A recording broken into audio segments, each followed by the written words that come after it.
Dr Yves Brunavotte.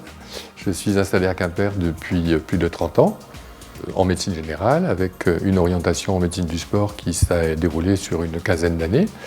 Et puis depuis environ 20 ans, la médecine esthétique me passionne. Une médecine esthétique qu'on a commencé dans les années 90 en faisant des formations chez les confrères. À l'époque, il n'y avait pas de diplôme reconnu par le Conseil de l'Ordre et c'était surtout donc du compagnonnage chez des confrères qui voulaient bien nous recevoir et nous apprendre leurs techniques. Sur les années 2006-2007, une formation reconnue par le Conseil de l'Ordre s'est développée. C'est le diplôme interuniversitaire de médecine morphologique et anti-âge qui nous a beaucoup apporté au niveau de la reconnaissance auprès des patients, qui était ainsi garanti d'avoir un médecin qui était formé, et puis nos confrères qui nous ont adressé plus facilement des patients. Les actes pratiqués en médecine esthétique, donc les plus fréquents sont les actes techniques, l'utilisation du laser dans l'épilation, dans le traitement des problèmes vasculaires, couperose, érythrose, dans le détatouage, qui est une demande de plus en plus fréquente.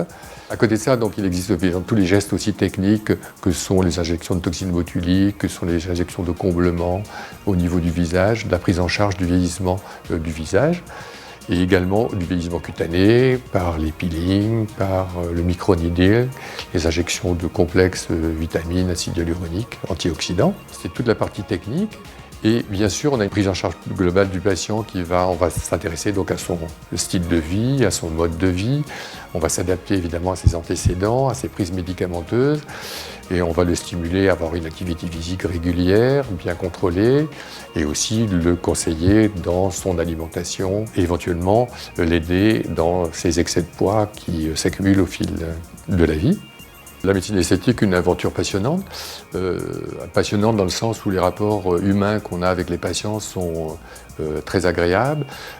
On leur apporte vraiment réellement quelque chose et quand on voit l'indice de satisfaction des patients, on a un retour très important. L'évolution actuelle fait qu'on traite des patients de plus en plus jeunes.